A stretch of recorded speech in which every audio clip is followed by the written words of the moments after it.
खतौली विधानसभा उपचुनाव के नतीजे बहुत कुछ तय करेंगे कि खतौली में जो नतीजे आएंगे वो पश्चिमी उत्तर प्रदेश की सियासत तय करेंगे।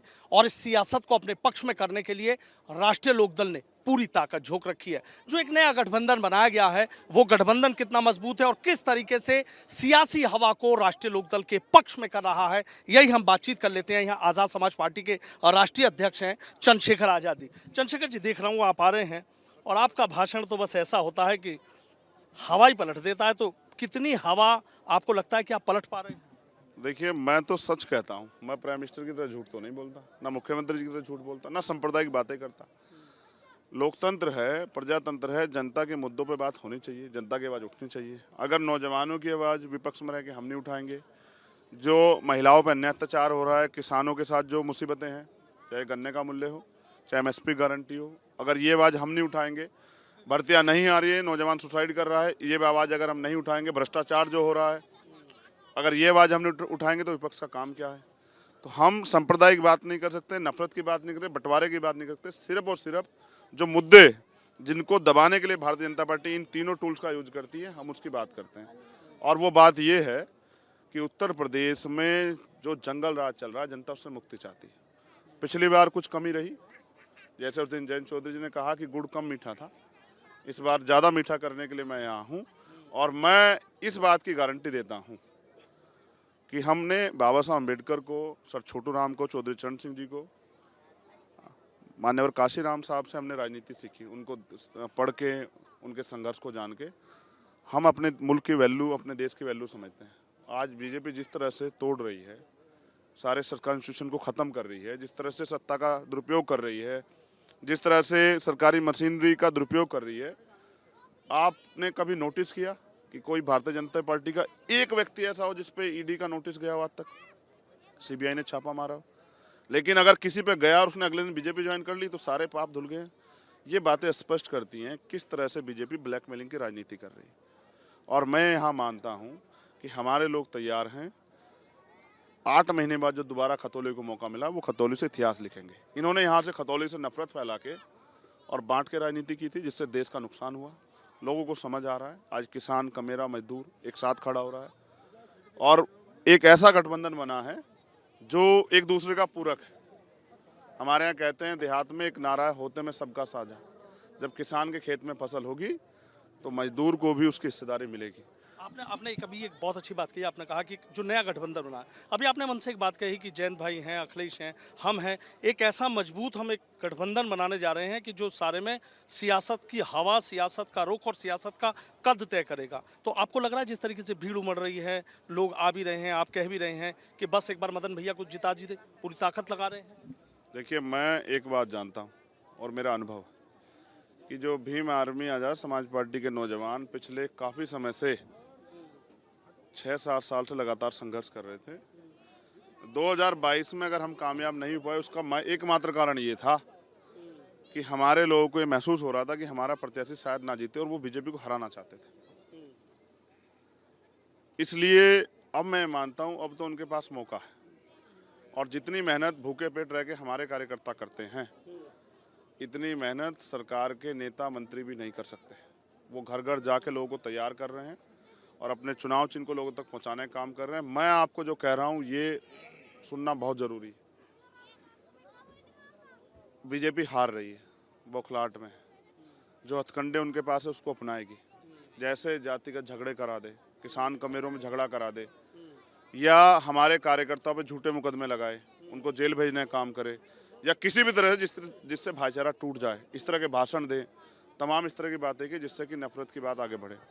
ये हमारा मुल्क है और मुल्क सिर्फ दीवारों से नहीं बनता है, दिलों को जोड़ने से बनता है। बाबा साहब अम्बेडकर ने कहा प्रथम बनते भारत हैं। तो हम सर छोटू राम के भी और चौधरी चरण सिंह जी के योगदान को भी जानते हैं। अगर आज हम लोगों पे थोड़ी बहुत ज़मीनें आई हैं तो भूमि सुधार का जो काम चौधरी चरण सिंह जी के नेतृत्व में हुआ उसकी वजह से आई है। अब हम इस बात को समझ रहे हैं कि एकजुट होकर ही हम लोग इनको हरा सकते हैं।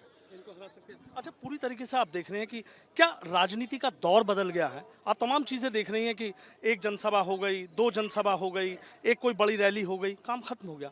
लेकिन अब इतने भर से काम नहीं चलेगा। मुझे लगता है हर मतदाता की चौखट तक जाना पड़ेगा, चाहे आपकी पार्टी के लोगों, चाहे बीजेपी के तमाम मंत्री हैं, मतदाताओं की चौखट तक जा रहे हैं। तो क्या बदले वक्त की राजनीति ये सिखा रही है कि वो दौर बदल गया, कि मन से भाषण दिया और चुनाव पलट दिया, अब तो चौखट पर जाना पड़ेगा? देखो, मैं समझता हूँ प्रजातंत्र में तो जाना चाहिए भाई। जिनके लिए, जिनसे आप वोट चाहते हो, वोट मैं समझ रहा करोड़ों रुपए से कीमती हथियार है जनता के पास, यही एक हथियार है।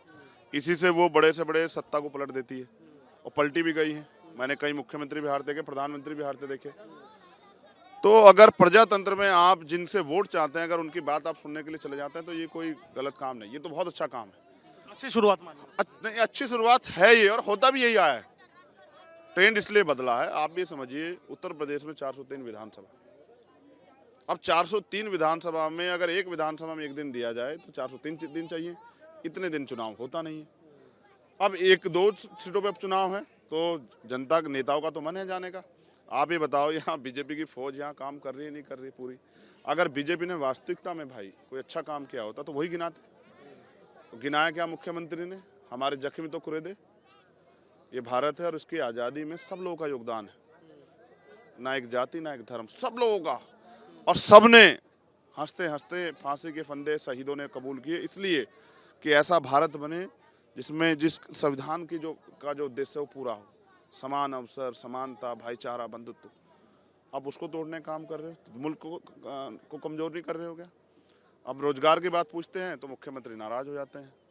भर्ती में घोटालों की बात पूछते हैं तो मुख्यमंत्री नाराज हो जाते हैं। भ्रष्टाचार की बात पूछते हैं तो मुख्यमंत्री नाराज हो जाते हैं। अब हम उनकी नाराजगी की परवाह करें, जनता की? तो हमें जनता की परवाह है, तो जनता के मुद्दे तो उठेंगे। और जनता ये कह रही है कि क्या तो सुधर जाओ, वरना जनता सुधार देगी। जनता सुधार देगी। चंद्रशेखर जी, एक चीज़ जो अभी आपने कही कि दीवारों से मजबूती नहीं आती है, दिल जोड़ने से मजबूती आती है।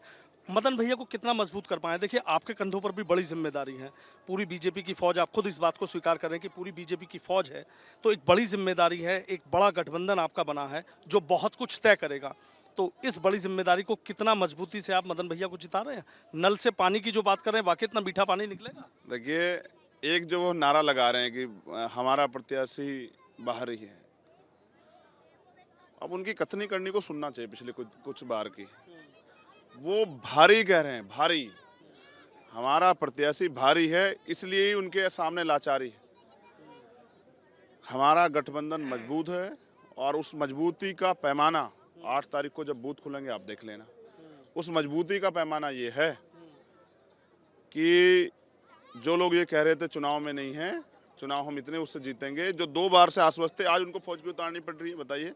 चुनाव तो 2022 में भी हुआ था, क्यों फौज उतारनी पड़ रही है? घबरा कौन रहा है? मैं तो दूसरी बार आया हूँ काम करने के लिए। मेरे तो यहाँ जो सम्मानित कार्यकर्ता पदाधिकारी हैं, एडी चोटी का जोड़ लगा रहे हैं, मेहनत कर रहे हैं, वो तो रोज करते हैं, रोज इनके अन्याय का सामना करते हैं। हमारे में आज़ाद समाज पार्टी के लोग दिन रात मेहनत करते हैं। अब आरएलडी और समाजवादी का भी सहयोग है, और सारे कार्यकर्ता मेहनत कर रहे हैं। तो फौज की जरूरत किसे पड़ रही है? बताइए, फौज किसकी उतारी है? हमारे कितने जो है मंत्री यहाँ काम कर रहे हैं, हमारी तो सरकार ही नहीं है भाई। राष्ट्रीय लोकदल के गठबंधन के जो विधायक हैं वो हैं, और हमारे कार्यकर्ता समाजवादी के नेता लोग हैं, वही तो काम कर रहे हैं। फौज किसको उतारने की जरूरत पड़ी? मुख्यमंत्री क्यों बार बार चक्कर मार रहे हैं? अभी तो हो सकता है कि हाल ऐसे हो जाए कि चुपचाप प्राइम मिनिस्टर भी आ जाए। वो तो गुजरात का चुनाव ना होता तो प्राइम मिनिस्टर भी आते। पतली हालात हैं, मेरी वजह से नहीं है, जनता की वजह से है। जनता में विरोध है। बताइए, गन्ने का मूल्य क्यों नहीं जो है सुनिश्चित किया अभी तक? गन्ने की बात रह गई कि भाई हमेशा एक बात ये देख रहे हैं, तमाम मंचों से आप हो, और आप हमेशा गरीबों की बात हो, नौजवानी की बात हो, लेकिन किसानों की बात जरूर करते हैं। पूरी दुनिया का मुंह मीठा यहाँ का किसान कराता है। आपको लगता है जितना वादा किया, जितना दावा किया, किसानों को उतना दे पाए? वो तो कहते हैं कि किसानों के लिए जितना हमने किया इतना कोई कर ही नहीं सकता। किया है ना, तभी तो किसान सुसाइड कर रहा है। आप आंकड़ा देख लो ना, आप आंकड़ा देखो कि भारत में सबसे ज्यादा किसान सुसाइड करते हैं। और मैंने उस दिन भी कहा, जिस देश का किसान खुशहाल नहीं होता वो देश खुशहाल हो ही नहीं सकता है। किसान देश की रीढ़ है। और मैं किसान की बात ज़्यादा क्यों करता हूँ, इसके पीछे भी एक कारण है भाई। देखिए, भारत में रोजगार तो सब लोगों के लिए नहीं है, ना सरकारी नौकरी ना प्राइवेट सिस्टम है। तो ज़्यादा लोग, हमारे लोग जो वंचित तबके के लोग हैं, वो खेतों में काम करते हैं, मजदूरी करते हैं। जब किसान के यहाँ फसल होगी तभी तो मजदूर के हिस्से में कुछ आएगा। जब किसान की ज़मीन ही आप लूटने का प्रयास करोगे, किसान की ज़मीन ही आप छीनने का प्रयास करोगे, किसान को ही जो है लेबर बनाने का प्रयास करोगे, तो लेबर तो वैसे ही ख़त्म हो जाएगी। तो किसान रहेगा तो देश रहेगा, देश रहेगा तो हम सब लोग रहेंगे। मुझसे, आपसे, सबसे बड़ा देश है और देश की सुरक्षा के लिए, लोकतंत्र की रक्षा के लिए, लोकतंत्र से जो उम्मीदें बनी जनता की उनकी रक्षा के लिए, भारतीय संविधान की रक्षा के लिए कोई भी कीमत चुकानी पड़े, अगर मुझे रात को 4 बजे तक भी यहाँ सुबह के 4 बजे तक कन्वेंसिंग करनी पड़ेगी तो मैं करूँगा।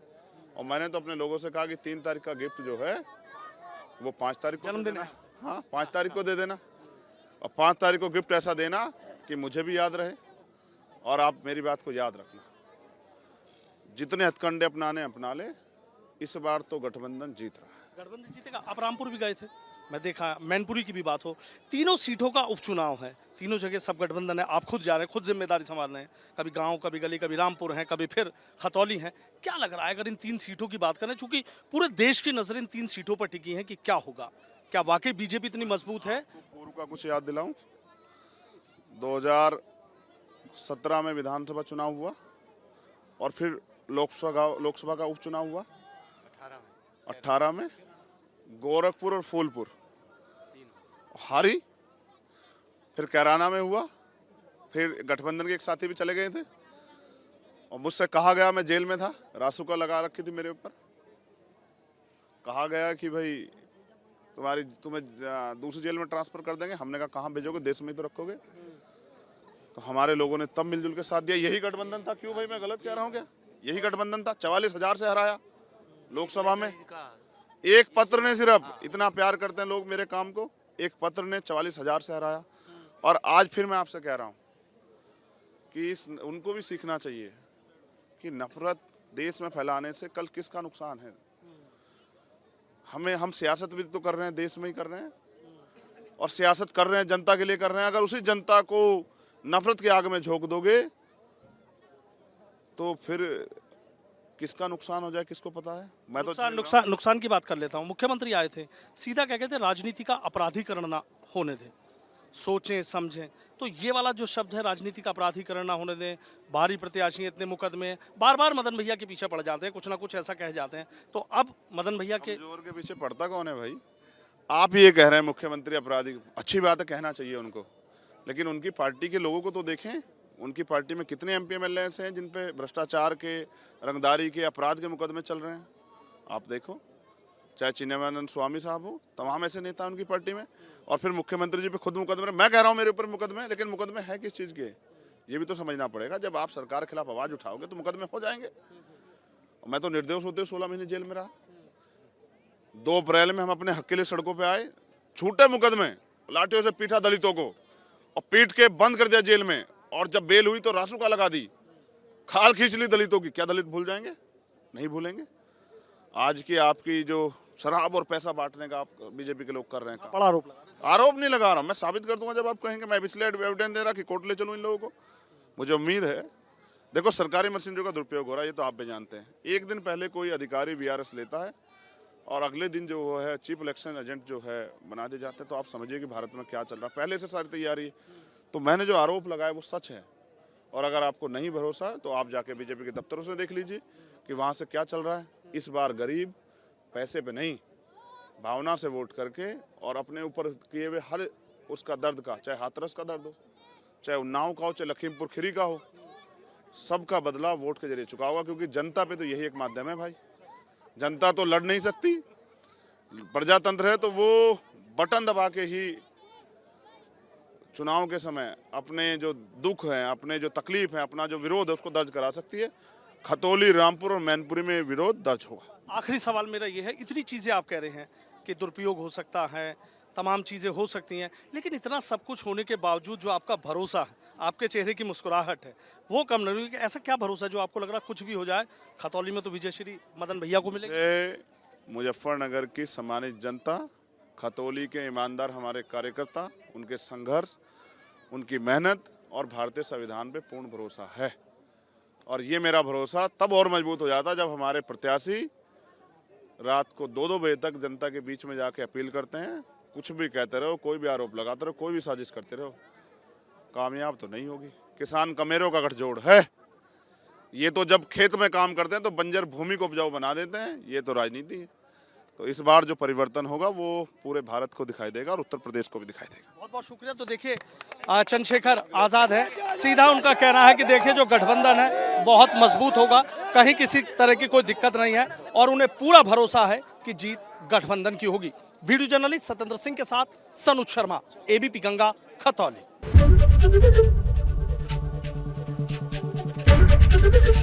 एबीपी गंगा, खबर आपकी, जुबान आपकी।